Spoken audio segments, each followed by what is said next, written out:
lo que quiero compartirles es pues el trabajo que hacemos en Melel Xojobal a partir también de mi propio caminar y experiencia como educadora de calle y como defensora de los derechos humanos de niñas, niños y adolescentes. Y compartirles que la apuesta de Melel, como ya lo comentaban las colegas, los colegas en el panel anterior de las prácticas, es que pues tenemos que concebir la lucha por los derechos de la niñez como parte de la lucha por la dignidad, por la libertad y por la justicia social. Entonces,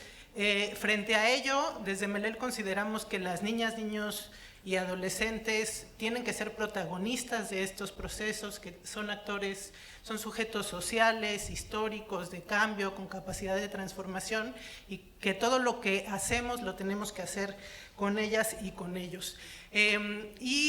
También en el proceso de trabajo, retomando un poco como esto que se hablaba en el panel del trabajo desde el enfoque de derechos humanos, quiero compartirles que es bien importante que no perdamos de vista que trabajar por los derechos humanos, en este caso de la niñez, es asumir un posicionamiento político en contra de un sistema económico, social, que genera desigualdades, que genera violencia, que genera discriminación, y que en estas historias que vemos cotidianamente, en nuestro caso, con niñas, niños y jóvenes, tzotziles, celtales, nacidos ya de segunda o tercera generación en San Cristóbal, donde son discriminados por su origen cultural, por su lengua, por estar en situación de pobreza, de cómo vemos, bueno, en Chiapas 8 de cada 10 niñas y niños viven en situación de pobreza, los desplazamientos forzados por los proyectos extractivistas, ¿no? Y todo lo que genera y lo que trastoca en la vida de las niñas y niños, no lo podemos perder de vista, porque si no podemos correr el riesgo de tener un bonito discurso de los derechos humanos, que además es muy atractivo, ¿no? La agenda internacional y todo lo que se marca, pero inclusive puede ser una buena práctica, pero que podemos correr el riesgo de no tocar directamente, no solamente la vida de las niñas y niños, sino de estas inercias, de transformar estas inercias sociales, pues de esto que estamos viendo de un sistema deshumanizante. Ya por ahí lo comentaban, pues Paulo Freire habla de que la educación es un acto político. Entonces, desde Melel concebimos que esa es la actuación que necesitamos tener como educadoras y educadores, como defensoras y defensores de derechos humanos, no solamente en nuestro quehacer, sino también poderlo trabajar y transmitírselo a las niñas, niños y adolescentes. Entonces, parte del proceso que hemos trabajado también cruza por las personas que somos parte del proyecto de Melel. En función de lo que queremos trabajar con las niñas y niños, también lo tenemos que trabajar con nosotras y nosotros. Por ejemplo, si queremos generar una conciencia crítica o desarrollar un pensamiento crítico donde las niñas y niños puedan entender qué es lo que está pasando frente a las injusticias, a la desigualdad que viven cotidianamente, pues entonces estos procesos que tenemos que compartir de análisis del contexto, de la realidad, no solamente los tenemos que hacer con el equipo, sino también tenemos que facilitar espacios de diálogo donde las niñas y niños puedan analizar qué significa, por ejemplo, ya lo verán en el video, pero un diálogo entre niñas y adolescentes sobre cómo es ser niña y adolescente en Chiapas, cómo es ser niña y adolescente en México, qué problemáticas les afectan, ellas cómo ven, qué es lo que se tiene que hacer, quiénes lo tienen que hacer. Cuando estamos hablando desde este enfoque de derechos humanos, en la experiencia de Melel, también tenemos que generar conciencia de que las cosas no pasan porque sí, o porque así nos tocó, o porque Dios así lo quiso, sino porque hay un sistema de desigualdad, de injusticia que se tiene que poner enfrente, y no solamente ubicarlo como un asunto de las personas adultas. Por ahí en la convención dice que las niñas y niños tienen derecho a participar en los asuntos que les afectan, pero aquí es importante no perder de vista que les afectan todos los asuntos y que el mundo de las personas adultas no es un mundo distinto al mundo que viven las niñas, niños y adolescentes, entonces que tenemos que hacerles partícipes de estos diálogos, de estos análisis, de esta problematización y también de la transformación social. Y algo que también impulsamos desde los procesos educativos en Melel, que trabajamos con niñas y niños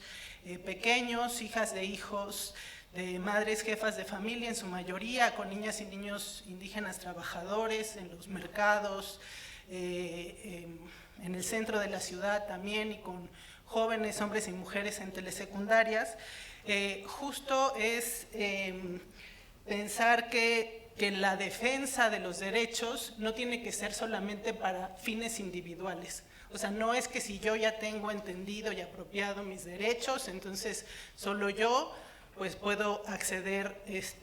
a mejores condiciones de vida o para un bienestar individual, sino promovemos que los procesos con las niñas y niños también estén colocados como procesos colectivos, o sea, que no están solas ni solos, no solamente en las alianzas con las personas adultas, sino también entre ellas y ellos, y que la defensa de los derechos humanos, la promoción de los derechos humanos, tiene que traducirse en un bienestar colectivo, en un buen vivir, como le llaman los pueblos originarios. Que eso también en el contexto de trabajo, pues fue, digamos, tomó un rato encontrarle el modo, pero también identificar que los discursos de los derechos humanos, por ejemplo, en los pueblos originarios se traducen desde lógicas de buen vivir. Entonces, cómo estas reflexiones con las niñas, niños, con las familias, parten desde esas otras cosmovisiones que a veces no miramos. Y, ¿cómo voy de tiempos? ¿Me quedan 2 minutos? ¿A 1 minuto y medio para los 8? Ok. Medio, ok. Bueno, entonces, bueno, la apuesta de Melel justo es que podamos romper estas inercias, o sea, vemos, y ahora digo, lo del Amazonas es paradigmático, pero cómo la situación de violencia, de desigualdad, de discriminación en el mundo va y no va a parar. Entonces, aquí hablábamos de que las charlas,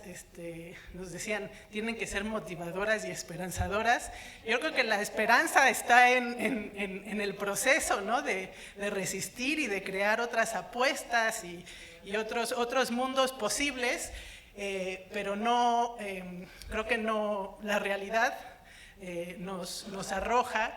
que no podemos pensar que las apuestas solamente tienen que ir a que las niñas y niños estén felices, porque esta deshumanización que estamos viviendo es tremenda. Entonces, más bien lo que pensamos desde Melel es que necesitamos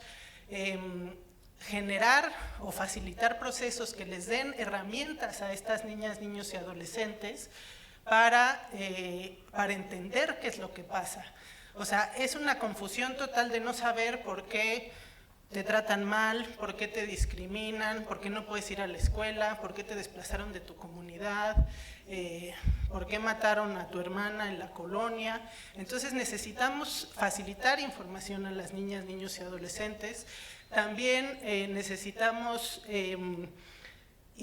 hacerles saber, nos parece que tenemos un deber ético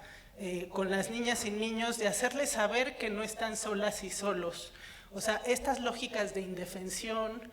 aprendida, de confusión, de aislamiento, las tenemos que romper, y no solamente como una alianza entre niñas, niños y adultos, sino también generar apuestas donde entre pares se organicen y se sepan capaces de reconocerse como seres humanos con valía, con poder, con dignidad y con poder para poder hacer, para poder decidir, para poder actuar en conjunto con otras niñas, niños. Entonces,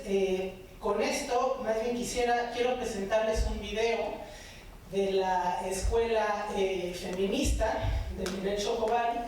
que es un grupo de jóvenes, bueno, de niñas y adolescentes tzotzilles y celtales, que inició hace 2 años y que, pues ya lo verán en sus palabras, nos parece que refleja esta apuesta que estamos construyendo desde México.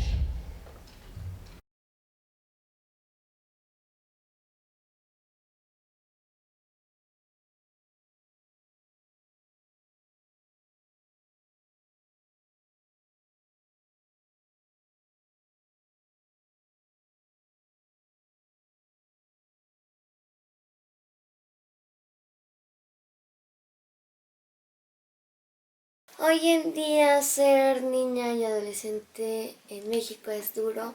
porque nos enfrentamos a la discriminación, los abusos sexuales, la violencia de género, también varias veces violencia en casa y pues el chiste es que somos expuestas a bastantes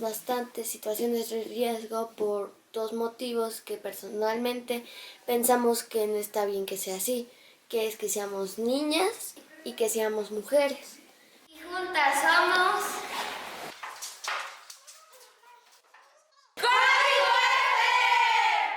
Código F es un espacio donde todas las mujeres nos podemos expresar, aprender muchas cosas, como por ejemplo nuestros derechos.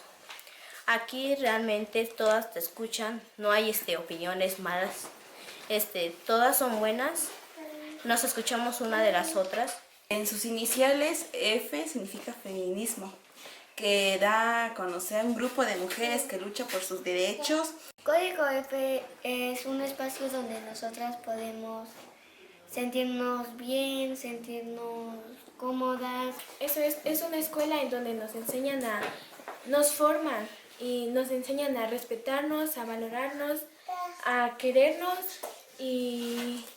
a decidir sobre nuestro propio cuerpo y sobre nuestra vida. Siempre sonreímos, aprendemos a no ser violentadas, a qué es la violencia y también qué es el feminismo. También buscamos a veces soluciones de algunas problemáticas que cada una de nosotras pasamos y convivimos de manera muy bella, por así decirlo, y pues eso, compartir y aprender de cada una de nosotras. Cuando llegué a la escuela de Belén Jubal, cuando nos enseñaron a que las mujeres también tienen voz, tienen derecho, pues me sentí más segura de mí misma. Pues antes de llegar a la escuela feminista, pues ponía mucha importancia a lo que los hombres venían diciendo o criticando mi vida, por la simple razón de que no conocía mis derechos, no sabía nada acerca de ellos. Entonces al llegar a la escuela feminista aprendemos sobre nuestros derechos, a la forma de confiar en nosotras mismas y no ser tanto, no poner tanta atención en lo que la gente venga diciendo. Yo descubrí de que yo valgo, de que yo soy mucho, de que yo sí tengo derechos, de que nadie me puede pisar por el simple hecho de ser mujer, de que no soy pequeñita, no me dan una cosa, que valgo igual que los hombres. En realidad, pues me ha formado de una manera muy grande. Ahora yo puedo decidir sobre mí y pues ya no es tan fácil que lleguen a violar un derecho mío porque ya sé cuáles son mis derechos. Ha cambiado en muchos aspectos, como que me valoro más, doy más opinión, no dejo que nadie decida por mí. Ha cambiado en la forma de cómo quererme a mí misma, ¿no? Porque realmente una aprende a no amarse a sí misma y desvalorarse, a amarme y amar a las demás. Pues mucho, realmente mucho. Ahorita ya me puedo decir lo que pienso, lo que siento realmente. Ya no digo o me quedo callada así como que, no sé, o sea, realmente sí, ya. Yo ya sé cómo es que me tengo que sentir y que no me tienen que quitar mis derechos.